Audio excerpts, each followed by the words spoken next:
کے اندر مٹھاس پیدا ہو جائے، اس کے منہ میں پیاز آئے تو پیاز بھی لذیذ ہو جائے. لیکن یہ تعلیم امت کے لیے تھا. جو نبی پیاز کی بدبو تمہارے منہ میں نہ دیکھ سکے، وہ نبی تمباکو کی بدبو کیسے گوارا کر سکتے ہیں؟ وہ نبی سگریٹ کی بدبو کیسے گوارا کر سکتے ہیں؟ وہ نبی جو ہے، دیکھو جائز اور ناجائز کی بحث ابھی الگ ہے. میں صرف آپ کو اصلاح معاشرہ کے نظریے کے تحت کہہ رہا ہوں. کینسر ہو رہے ہیں، گلے لٹک رہے ہیں، پھیپھڑے خراب ہو رہے ہیں، کیا کیا ہو رہا ہے ذرا غور کیجئے.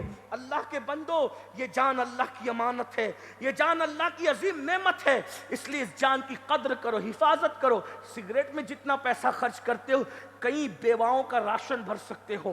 اللہ اکبر. گٹکا کھا کر، تمباکو کھا کر جتنا تھوک دیتے ہو، کئی غریبوں کی مدد کر سکتے ہو. لوگ کہتے ہیں مسلمان غریب ہے. میں نے کہا جتنا دولت اللہ نے تمہیں دی ہے، دولت تجوری کے بھرے ہونے کو ہم نہیں کہتے، دولت تو دل کی خوشادگی کو کہتے. جتنا دل خدا نے تمہیں دیا ہے، کسی کو نہیں دیا ہے. میری قوم کے جوانوں، خدا کے لیے غور کرو. آج کی اس نشست میں سوچو، غریب نواز کے عرس میں، ان کی محفل میں آنے والوں، کہاں جا رہے ہو؟ کس طرف جا رہے ہو؟ کس طرف رخ کر رہے ہو؟ خدا کے لیے احساس کرو، غور کرو. تو میں عرض یہ کر رہا تھا، اسلام میں کسی قسم کا نشہ جائز نہیں ہے، لیکن اگر تمہیں نشہ کرنے کا شوق ہی ہے تو چلیے پھر ہم نشے کی طرف آ جائیں. ہم کوئی نشہ نہیں کریں گے. ایک نشہ، اسلام میں صرف ایک ہی نشہ جائز ہے. توجہ ہے، یہ جملہ سن کے جانا، آدھی بات سن کے مت جانا. کیا اسلام میں سارے نشہ منع ہے؟ ایک ہی نشہ جائز ہے، ایک نشہ. اور وہ نشہ کون سا ہے تمہیں پتا ہے؟ ہر نشہ گٹروں کے کنارے بے ہوش ڈال دیتا ہے. یہ وہ نشہ ہے جو گٹروں سے بچا لیتا ہے. ہر نشہ بے ہوش کرتا ہے، یہ نشہ ہوش میں لاتا ہے. ہر نشہ ذلیل کرتا ہے، یہ نشہ عزت دیتا ہے. ہر نشہ گمنام کرتا ہے، یہ نشہ نیکنام کرتا ہے. ہر نشہ اللہ اکبر بدنام کرتا ہے، یہ نشہ عزتوں کی بلندی پہ لے جاتا ہے. ہاں کسی حبشی کو یہ نشہ ہو جائے تو وہ حبشی کعبے کی چھت پہ نظر آتا ہے، کعبے کی چھت اس کے قدموں میں نظر آتی ہے. وہ نشہ کون سا ہے؟ اسے نشہ عشق مصطفیٰ کہتے ہیں. اگر چھپا لو تو چھپانے والا اویس بنتا ہے، اور اگر بتا دو تو بتانے والا بلال بن جاتا ہے. اگر نشہ ہی کرنا، عشق مصطفیٰ کا نشہ کرنا، اس لیے کہ دو نشے کبھی بھی ایک ساتھ نہیں ہو سکتے. دو نشے کبھی بھی ایک ساتھ نہیں ہو سکتے. جسے عشق مصطفیٰ کا نشہ ہوگا، وہ شراب کے نشے کی طرف کبھی نہیں جائے گا، وہ جوے کے نشے کی طرف کبھی نہیں جائے گا. بات میری دور نکل گئی. عرض کیا کر رہا تھا؟ قرآن کہتا ہے الذین آمنوا. الذین، ولی کون ہوتا ہے؟ ایمان والا. اور ایمان والے کے لیے میں نے اتنی لمبی بات کر دی کہ اپنی جان سے زیادہ وہ حضور سے عشق کرتا ہے. اب دنیا میں دیکھ لو، ولی اتنی آسانی سے نہیں بنتے. اب جب الذین آمنو کی بات آئی تو وہ لوگ خود ہی کٹ گئے جو رسول اللہ کی گستاخیاں کرتے، جو حضور کی توہین کرتے. بھائی عشق ہوگا، کوئی محبوب کی توہین کرے گا؟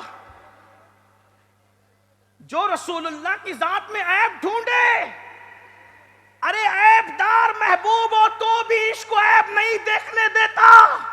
جس کو خدا نے ہر عیب سے پاک کیا ہو، ہر عیب سے پاک پیدا کیا ہو، بتائیے اس نبی میں لوگ عیب تلاش کرتے ہیں؟ نہیں.